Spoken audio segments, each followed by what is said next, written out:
Hello guys, and today we continue our striking lessons of the Russian geography, and all because of the successful, precise ATACMS strikes on the military airbase in Kursk. And also inexpensive Ukrainian drones paid a very expensive visit to the Russian military plant in Kaluga. The plant was responsible for the production of various radio location elements for the Russian missiles and Russian air defense systems. We know they have serious problems with that, enough only for Putin bunkers, and now they will have more problems. And it seems like Russian traditional bullying and blackmail stops working because we have rumors that European leaders discuss the possibility of EU troops coming to Ukraine. Honestly, I don't think it's something that may happen in the coming months, but the very fact they are not afraid of talking about this, observing North Korean troops at the borders of Ukraine, is a signal we are stronger than Russians hope. So let's discuss these important steps to the total defeat and demilitarization of the evil empire from the ordinary Ukrainian perspective. My name is Anna, I'm from Ukraine, I'm in Ukraine, and if you want to see the collapse of the Kremlin, and if you want to protect yourself against evil Russian narratives that actually cause problems and chaos in your societies too, subscribe. We will discuss all of that on the channel. So let's start with this visit of Ukrainian drones that happened tonight in Kaluga. There they have a big military plant that has a name Typhoon, and it is responsible for the production of various elements needed for Russian weapons.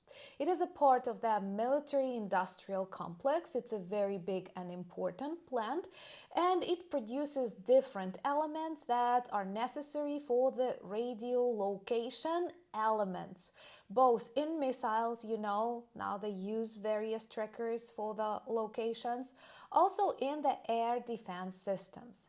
And actually the explosions and destructions definitely cause problems for the already desperate Russian air defense. Those of you who see how war has returned back to Russia, and despite the fact Putin tries to hide it, he never mentions that in the speeches, we clearly understand that many Russian regions are a real war zone. And all because both the dictator and his population so desperately wanted war. So now they can actually taste their own medicine. And they need air defense in 10, 12, 15 Russian regions, but perhaps the most protected parts of the Russian Federation are tiny, deep Putin's bunkers. And with the destruction of such plants, with the paralysis for the production of these elements, definitely Russia will become more and more dependent on such crazy regimes as North Korea. Hopefully sanctions will demotivate China from backing them up, and we will see serious troubles in the coming months. Most importantly, the permission to use mid-range, long-range missiles not only frightened Putin, but also led to the neutralization of a number of evil, legitimate military objects. And now we have more information and more satellite images of the ATACMS strike on the Kursk Tactical Military Air Base. Subscribe to see more of the Russian military objects destroyed on our way to demilitarize this aggressor and to defeat, because unpunished evil grows, and all the other countries that cause troubles in their regions must learn a lesson. And a lesson was learned on that military air base in Kursk that is responsible for the front lines in Kursk. Yes, now front lines are also in Russia.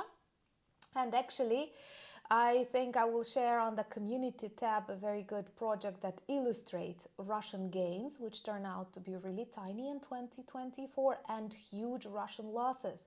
But we also have to keep in mind that much of Russian territory is under the control of the Ukrainian armed forces. But of course, we are ready to exchange it for our 1991 borders, because all we want is our territory, our freedom and independence, and Putin in prison. And not just Putin, but all the gang. And in Kursk military air base, there are aircraft locations and there are stores of various missiles and explosives that they actually use for the bombers. And definitely these storages were destroyed, potentially the aircraft too. In a couple of days we will have more satellite images and hopefully more ATACMS. I hope you understand what I mean. Honestly, I think that with each day more and more sane people, including, fortunately, our leaders, start to understand that Russia is a global threat. It actually inspires lots of problems and protests and disrespect in different corners of the world across the ocean too, including, I think it is responsible for a very sharp polarization of the United States, for example. They definitely interfere in elections in Georgia, Moldova, maybe even Romania. I don't know, have you heard about the accident with the Lithuanian plane? And it's a cargo plane, and there were rumors that Russians may use such as a special operation. I don't claim it's true, but with Russia, everything is possible, and not just everything worse is possible until it is defeated. And I'm happy to read Le Monde that actually says that not only President Macron, who started with this hypothesis in February and was not supported, but also the Prime Minister of the United Kingdom, Keir Starmer, spoke about the potential deployment of the European soldiers, EU soldiers or UK soldiers to Ukraine. Honestly, I don't think it's likely. Let me know in the comments below what is your opinion. Are you afraid of this decision? Is it likely? If I would speak as just like an ordinary civilian, a person without this advanced Googling and reading skills, I'd say, well, this is very just. Taking into account that Russia, which has really a lot of people in the army, is now backed up by North Korean soldiers and more are supposed to come, it's quite logical that Ukrainian army of a smaller country should be supported by the willing countries and their professional military men. Maybe not for the combat positions, but for logistics, training, maintenance, or the control of the borders, let's say in my semi-safe region. I'd be happy to film the soldiers in the videos. But as a person that follows that decision-making process, I realize it's not likely to happen.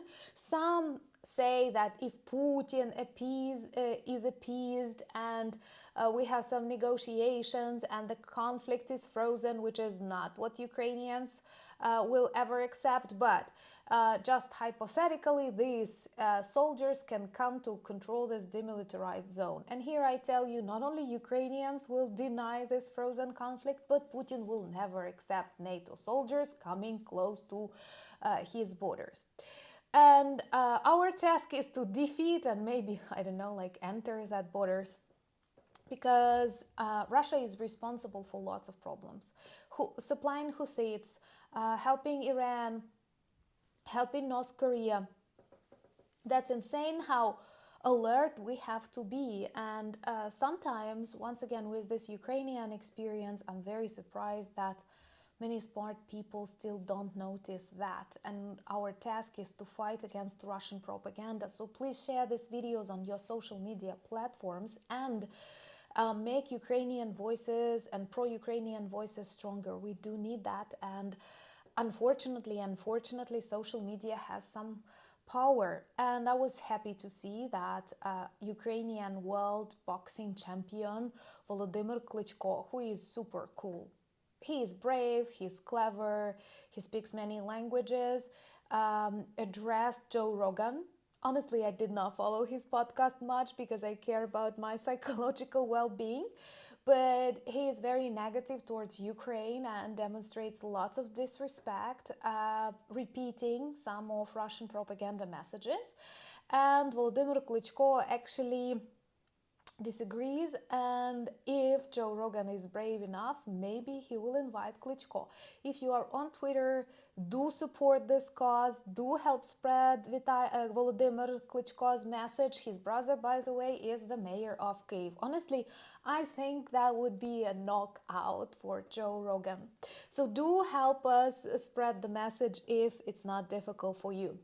Join me on Instagram, X, Threads, Discord, and I'm very active on Blue Sky. You will find the links in the description of this video, and we have a good merch shop with lots of items that work well as reminders and conversation starters about Ukraine. Thank you for buying me coffees, becoming my patrons and sponsors of the channel, but most importantly, thank you for standing with Ukraine. Slava Ukraini!